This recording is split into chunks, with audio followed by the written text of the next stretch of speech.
All right, here comes the recording. Okay, so this past week I've been listening to a sermon series from my church. It's called um, Alone Together or Together Alone. It's talking about the phenomenon how like even in this age that we live in, where it's like a bunch of social media, how we're surrounded by such a large group of people, but we're still alone and we lack community. And so, one thing that really stuck out to me that my pastor, well, former pastor, but Brian, he talked about how we, dang, I forgot, it stuck out, didn't? It? But in any event, how God did not create us to be alone, and if you think that just listening to podcasts and having your quiet times is what God intended for you, then you're not in God's will. And me, I love a podcast, but and I feel like it's helping me, but I mean it gives me more knowledge, but you have to be able to actually apply what you're learning to situations and with people. And I'm not good. I've never had any Christian friends well, I've had one I'd really consider. Don't get offended, but I'm talking about like Alicia, like someone I could talk about spiritual things with, who can encourage me, and that was like back in college. But like now, and that's kind of crazy because that's one in all of my 28 going on 29 years of life, someone who's been in church, who's a Christian. And I think that is the real reason why I have not grown spiritually. So I've been looking for friends and like being real desperate. Not maybe not even friends, but just like to be in community. So that's been my focus. I went to High Point yesterday. If you saw my video, that was cool. I like the sermon. I don't know if I can find a friend there. I saw a girl there who, well, a woman there who's a part of um, faith and finance class with me. So I don't know. Maybe we could be friends or something. I don't know. But you don't just jump on friends. Some people are crazy. I don't care if you're in church, you can still be crazy. Um, but anyway, I was supposed to go to a thing today for my church, but I didn't have enough money to get what I needed to bring to the thing. And I was just like tired. I was like, I ain't going. I need to go home. So here I am doing a video. I guess I'm gonna fellowship with Misty over there. Say hey, Misty. Hey guys. She ain't close with me. But anyway, I was reading, doing a Bible study from In Touch Ministries, Dr. Charles Stanley. It was talking about how to make friends. And I'm just going to do the first point because it's kind of long. And so, anyway, the first thing it said is to remember that God designed you for a community. Beginning of the Bible, Genesis 22, I'm sorry, Genesis 2 and 18.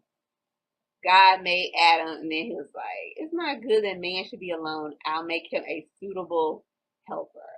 Okay, so right there, this is for all the people who maybe even like myself, you're like, man, I don't really need friends. All I got is God. Okay, even God in the beginning was like, it's not good for man to be alone. Like, you're with me, but you need like someone who is like you to help you out. So that's not a good excuse. Like, I can just be with God by myself. God don't even want to be alone with you like that. You know what I'm saying? Get you a friend. It was like man shouldn't be alone, so he made a woman for him so that so she'd help him. That's like I see that more as like a relationship thing, but he didn't just make them and then they did not procreate. Like the whole point was for them to be fruitful and multiply and to what do you call it? Subdue the earth. You have to work together. We basically you have to work together. So it goes to show men shouldn't be alone, women shouldn't be alone. Like you women were created to help men out. And we just all need to work together. So blah blah blah blah blah blah blah. Okay. So then another point was asked, what are the benefits of a friend? Ecclesiastes 4:9-12. You have to read it yourself. Only did like the little point, but the saying two are better than one. If you have someone else, you can work together better. You get more done. If let me see, what's an example of something you and me could do together, Missy? Like if I try to do it on my own. Yeah, if you're moving out your house, do you just move everything by yourself? If you do, it's very horrible for you. It probably takes you like several months to do that. You probably call a mover. But if you have friends that can help you move, you know what I'm saying? You get more done that way. The second benefit of a friend is that they will help you when you're in, they help each other when one's in trouble or one's in emotional distress. So if you're upset, you have no one to talk to. You just talk to yourself. We tend to talk ourselves into a whole lot of trouble, a whole lot of mess. Just being alone, like me being alone, I get in my thoughts, I start doing stuff. Like I go off and do some stuff I shouldn't be doing, but you gotta have somebody who is rational. You can walk behind me.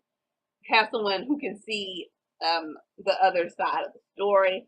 Um, it says a friend can keep you warm when it's cold. That's not to say, you should just be like sleeping around. It's like just so you don't get cold at night. But just I don't know. Back in the day, I think back in their time, it wasn't like a sexual thing. It was like if we're traveling together and it's cold, we ain't got no blankets. You know what I'm saying? They only had one coat, so you need somebody to keep you warm.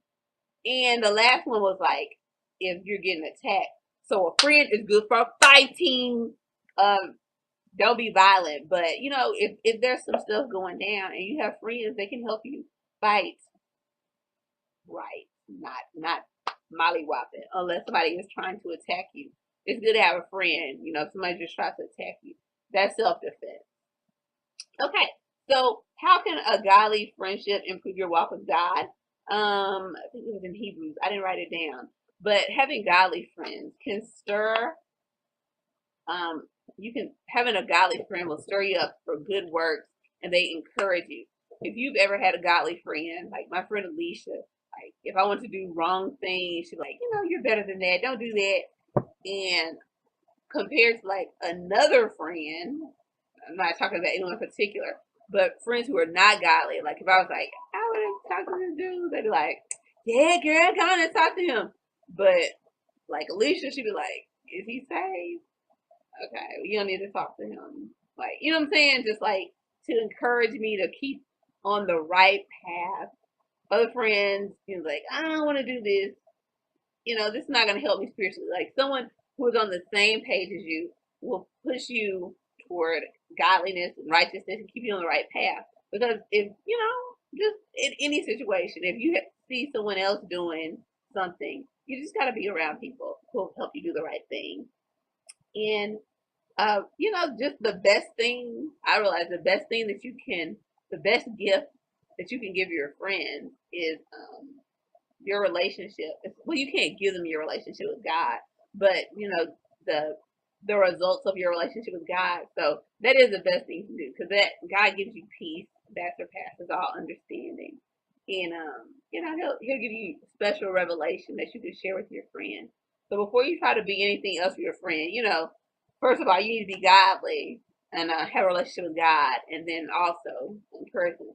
And it's also very important that, with your friends, that you're honest and transparent and that you confess your sins to your friends, not like at what you call it, like I did this and then I tell you to do some Hail Marys, but because when you admit that you have a problem, then you're able to solve it and you all can work it out together. They'll pray for you and then you can be healed. Because a lot of our problems, stresses, or whatever, I think illnesses come from like internal issues. So, get you a friend, get a community. Don't get afraid. It's a good thing. If your church does not prompt that, you probably need to go somewhere else. The church is the universal church, so any church will do as long as it's not a cult. All right, and I'm not gonna talk about that. You can Google that. But anyway, adios. Have a good night. I'm gonna do another video.